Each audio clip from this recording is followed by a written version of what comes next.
kita masuk sesi kedua, rukun waris. Jadi yang namanya waris itu ada 3 rukunnya. Pertama ada pewaris, yaitu orang yang memberi warisan, bukan yang menerima. Jadi jangan keliru istilahnya nih ya. Pewaris itu yang memberi. Nah, sedangkan yang menerima itu disebut dengan ahli waris, penerima waris gitu ya. Ada yang memberi, ada hartanya, dan ada yang menerima. 3 itu ya. Dan itu penting juga untuk kita ketahui seperti apa aturan-aturan mainnya. Kita mulai dari yang pertama dulu, yaitu pewaris ya. Yang dalam bahasa Arab disebut dengan al-muwarrits. Al-muwarrits. Jadi warratha yuwarrithu gitu ya. Itu memberikan harta warisan. Nah, al-muwarris orang yang memberi gitu. Nah, yang menerimanya disebut al-waris. Baik, pewaris ini menurut KBBI, Kamus Besar Bahasa Indonesia, istilah yang baku buat pemberi warisan atau almarhum yang meninggal dunia itu adalah pewaris. Pengertiannya adalah orang yang wafat dan hartanya harus dibagi waris. Ya, jadi orangnya wafat dan dia punya harta, lalu dia punya ahli waris, mau dibagi waris. Itu yang disebut dengan pewaris. Ada syarat-syaratnya, ya. Yang pertama, dia haruslah orang yang beragama Islam, ya. Kedua, dia sudah wafat, dan yang ketiga, dia punya harta.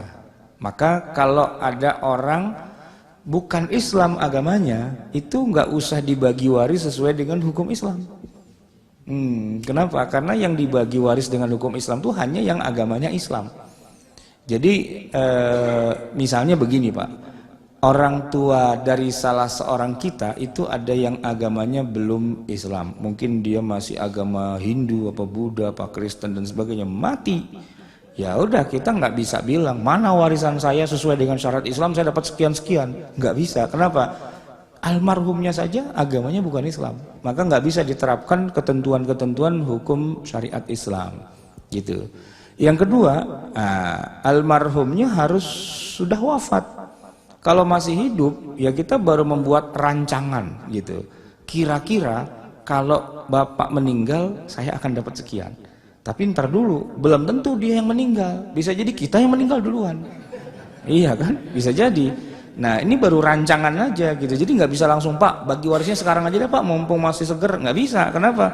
Kata bapaknya, enak aja orang saya masih lama hidupnya kan gitu. Bisa jadi si anak itu yang udah nunggu-nunggu malah pada mati duluan gitu. Jadi syaratnya adalah orang itu harus meninggal, ya kan?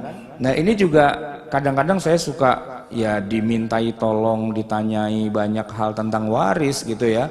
Ada orang udah berantem sama keluarganya panjang lebar dan rumit ceritanya dari A sampai Z itu sambil nangis-nangis gitu ya cerita. Itu saya bingung, ini ujung pangkalnya bagaimana? Lalu saya tanya, sebentar Bu, ya ibu-ibu, ini yang meninggal siapa sih Bu? Saya tanya gitu kan. Enggak Pak, belum ada yang meninggal gitu. Lah terus ngapain mau dibagi waris? Iya ya katanya. Nah iya nggak usah ribut-ribut, orang nggak ada yang meninggal kok gitu ya. Nah itu.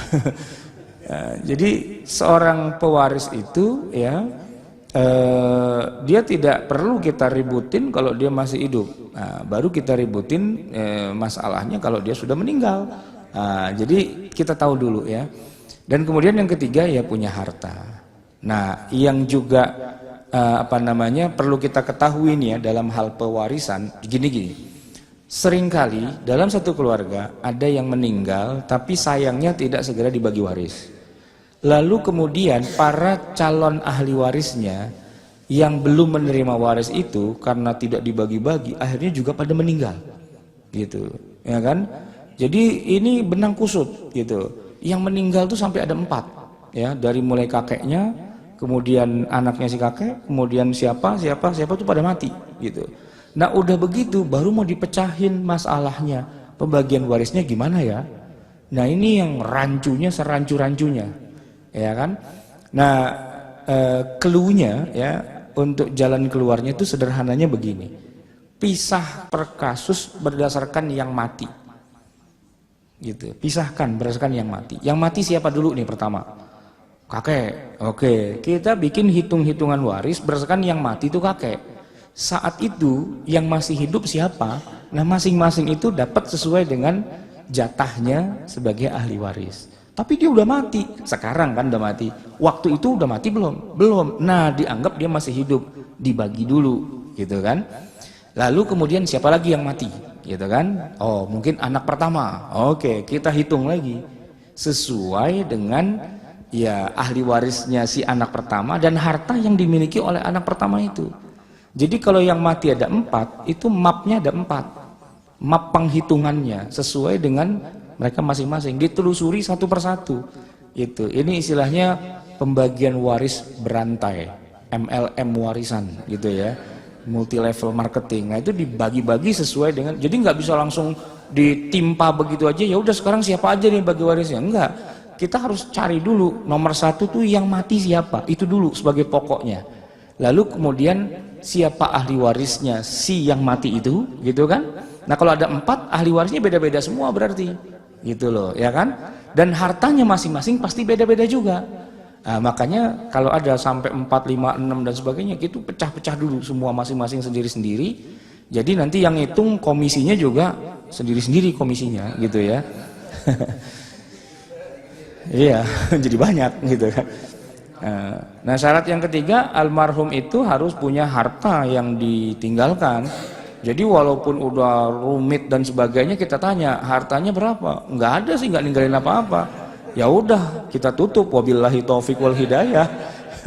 Karena ini judulnya ngitung hartanya mau dibagi menjadi berapa, siapa aja yang terima. Nah kalau harta yang mau dihitung itu aja kagak ada, ya susah. Jadi nggak perlu gitu ya.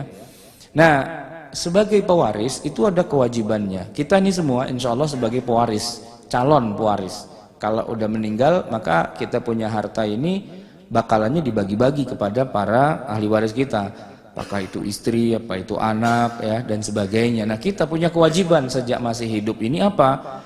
Yang pertama, belajar ilmu waris. Ini kewajiban kita. Ya. Karena di awal kemarin kita udah bicara tentang Rasulullah memerintahkan ta'allamul fara'idha wa'allimuha. Kalian belajarlah ilmu waris. Untuk apa sih belajar? Wa'allimuha, mengajarkan.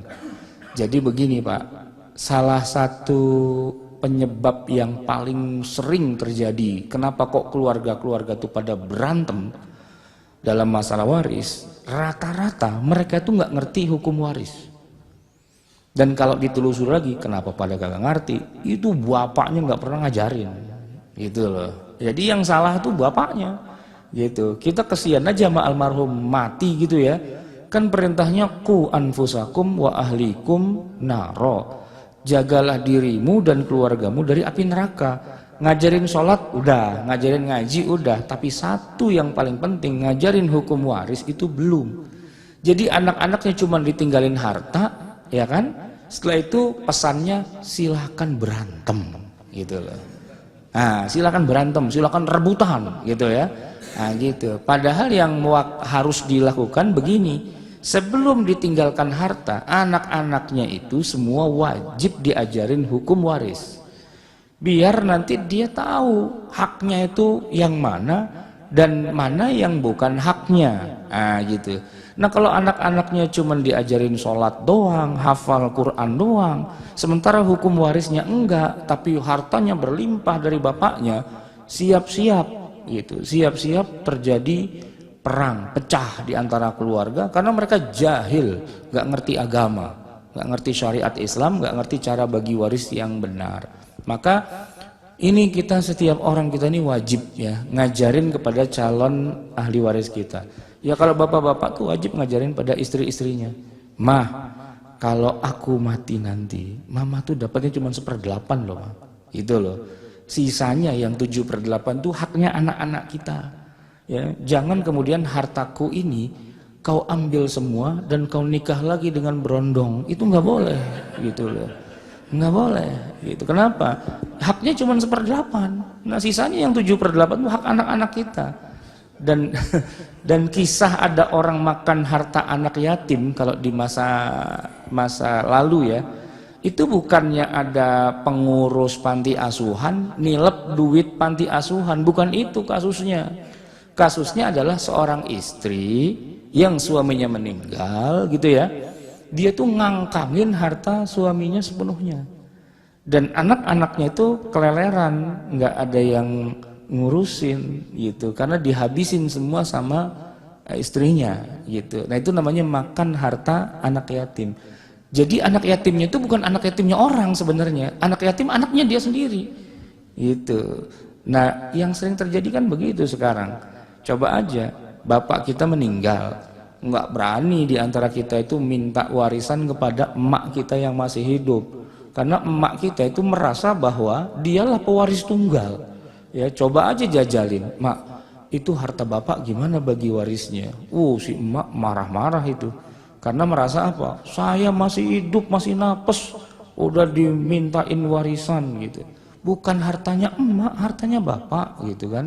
Nah si emak berpikir bahwa hartanya bapak tuh milik dia gitu kan, milik dia, dan kita nggak berani minta, bisa dikutuk jadi batu kita itu gara-gara ya seperti itu kan. Nah ini kan cara berpikirnya keliru. Kenapa?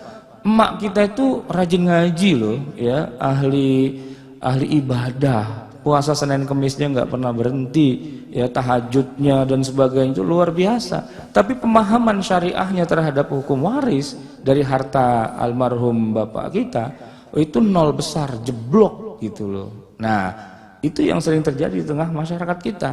Dia nggak tahu bahwa ya yang salah almarhum. Kenapa? Kenapa nggak dikasih tahu bininya bahwa sebagai istri dapatnya cuma 1/8, sisanya itu punya anak-anak gitu. Dan itu juga berlaku sebaliknya. Kalau yang meninggal istrinya, maka suami tidak bisa menganggap bahwa semua harta istri itu adalah milik saya dengan alasan kan yang ngasih saya juga dulunya. Nah gitu Pak, ini sering terjadi ya. Kalau udah dikasih kan udah jadi milik istri, nggak bisa tiba-tiba kemudian balik lagi jadi milik suami gara-gara istrinya meninggal gitu. Kan aslinya dari saya. Nah itu yang nggak benar gitu ya. Jadi kita ini wajib belajar ilmu waris dan kita wajib ajarkan pada anak-anak kita, istri kita, ibu-ibu juga gitu, belajar ilmu waris. Pulang nanti suaminya diajarin gitu, anak-anaknya diajarin. Setidak-tidaknya mereka yang bakalan jadi ahli waris kita itu tahu ya, tahu tentang hukum waris gitu ya. Dan ini yang penting juga nomor 3, jelaskan harta kita itu yang mana. Nah, kalau cuma tahu teorinya tapi nggak tahu ini harta bapak yang mana, itu juga susah juga. Anaknya jago banget bagi waris, cuman harta bapak saya yang mana ya? Nah, nggak taunya itu harta tetangga ya, punya orang lain, punya pamannya, punya kakeknya dan sebagainya. Maka sebelum meninggal ya, selain diajarkan ilmu waris juga harus ini diapa ini? Sebelum dibagi waris, nah orang tuanya harus mendeklarasikan harta-harta koleksi milik si orang tua itu ya. Ini rumah statusnya milik ibu kalian gitu. Kalau mobil statusnya milik bapak kalian. Terus kalau apalagi misalnya itu milik berdua dengan pembagian jatah, ayah tuh nilainya pemilikannya sekian persen, ibu sekian persen, itu harus dikasih tahu product knowledge-nya itu kepada iya anak-anak itu. Jadi nggak main tabrak-tabrak aja gitu ya.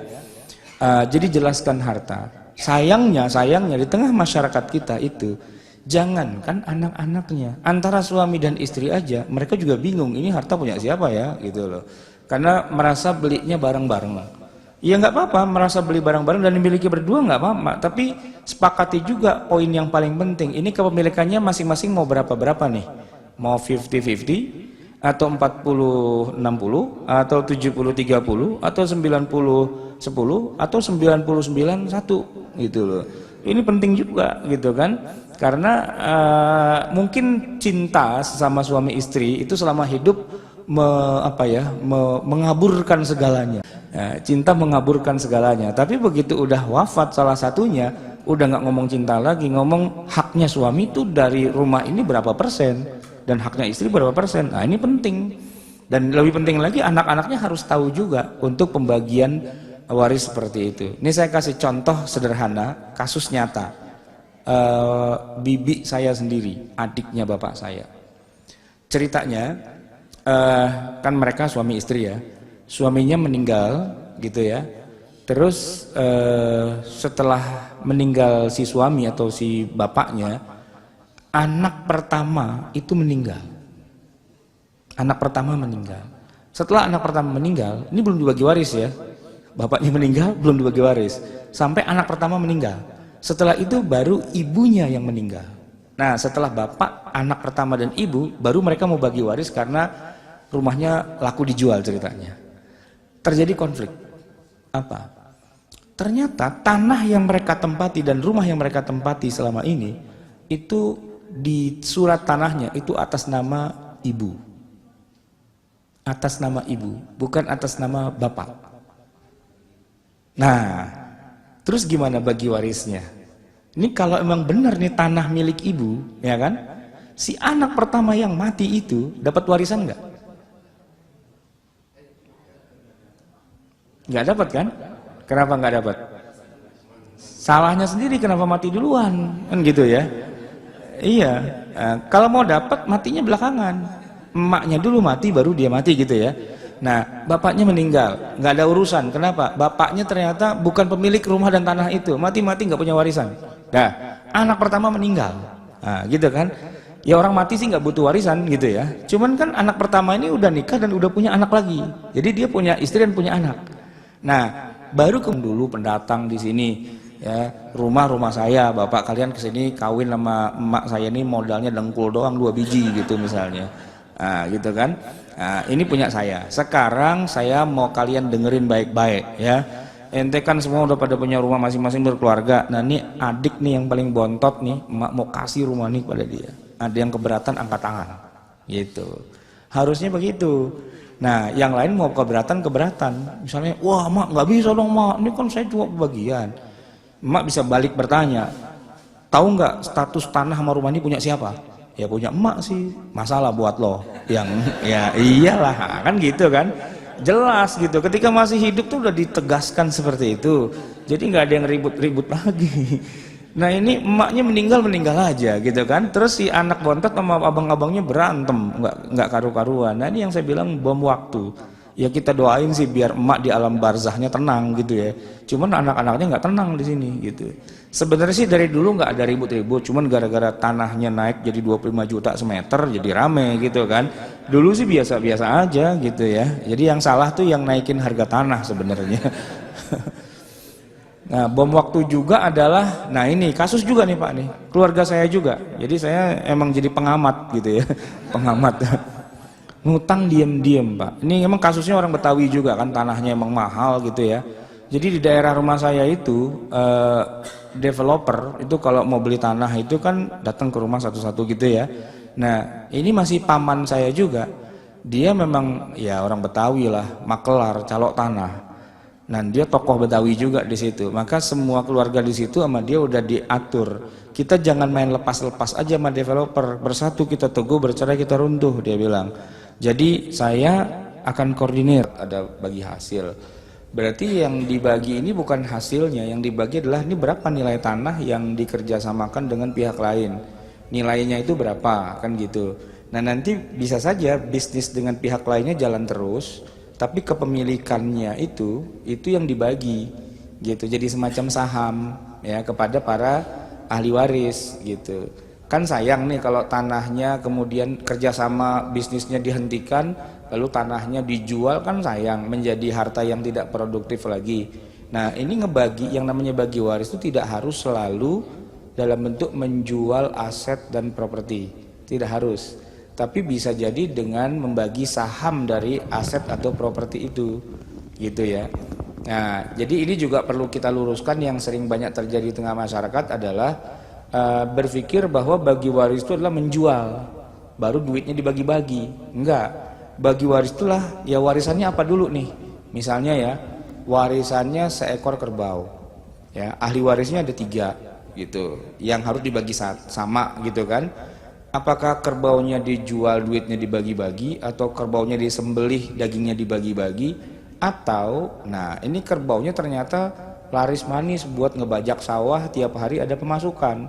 Nah bisa saja kita pakai alternatif yang ketiga. nggak usah dijual kerbaunya dan juga tidak disembelih, tetap dimiliki secara bertiga bersama-sama. Nilainya masing-masing berapa? Mungkin kalau anaknya 3 laki semua kan berarti sepertiga, sepertiga, sepertiga. Kerbaunya nggak usah dijual, nggak usah disembelih, tetap dipekerjakan. Nah, penghasilannya yang kita bagi 3. Sapi misalnya, saya di Kuningan Jakarta itu dulu berarti benar ya. Jadi orang Minang ini punya ciri bahwa mereka setiap keluarga itu punya yang namanya harta pusako, ya, pusako. Secara hukum syariat Islam ini sebenarnya bukan harta waris seperti yang kita maksud dalam ilmu waris. Kenapa? Tadi ibu sendiri yang bilang tidak boleh dijual, ya kan? Kalau warisan itu udah milik kita 100%, mau kita jual, mau kita buang, mau kita apain aja itu urusan kita.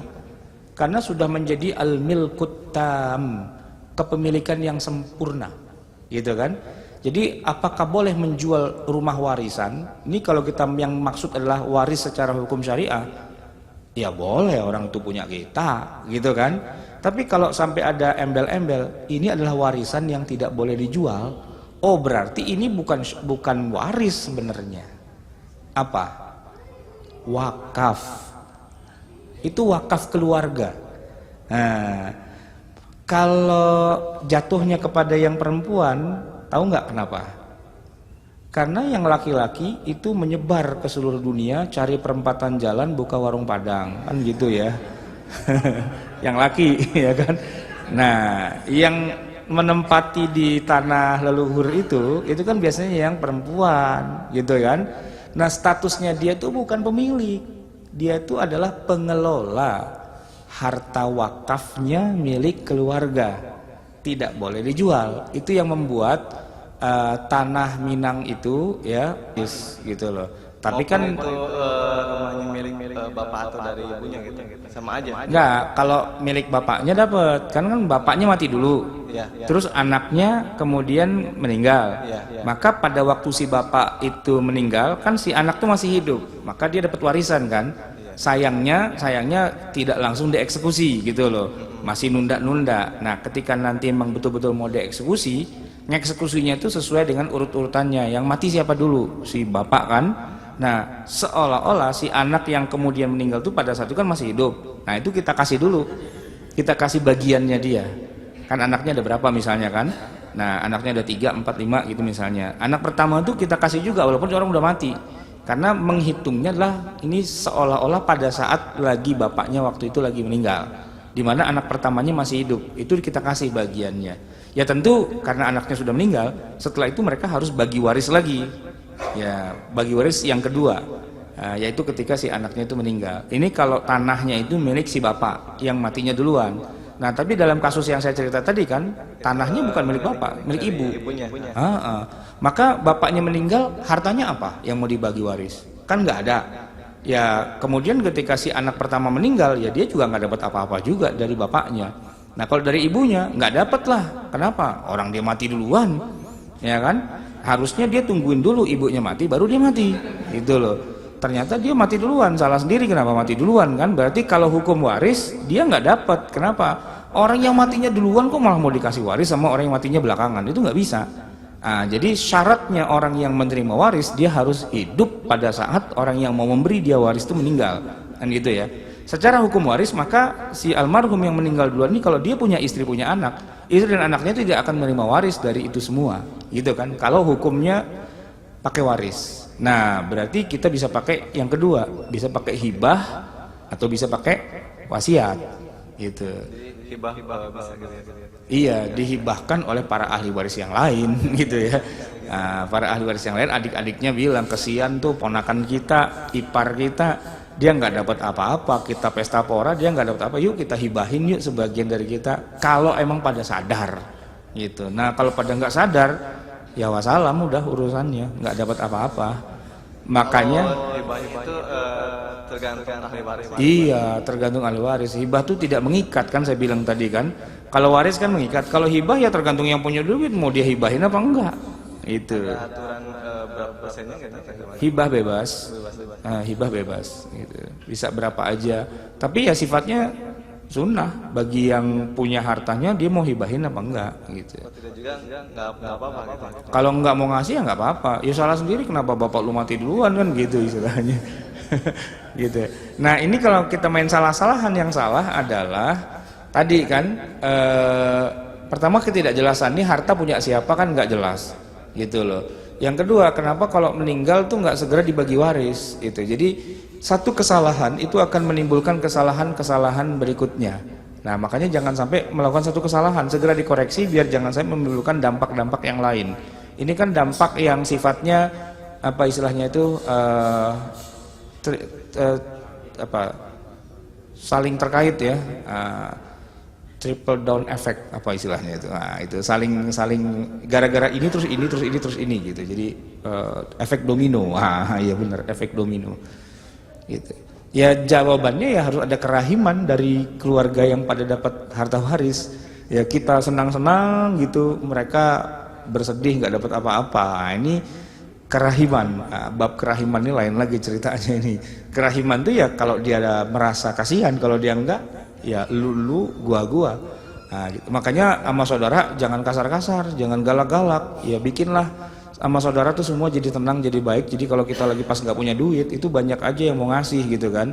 Nah kalau kelakuan kita belagu banget gitu, ketemu aja kagak nanya gitu kan, begitu dia susah ya lo rasain aja sendiri gitu kan. Di sini hukum warisnya memang seperti itu. Orang yang wafat duluan dia tidak menerima warisan dari orang yang wafatnya belakangan gitu.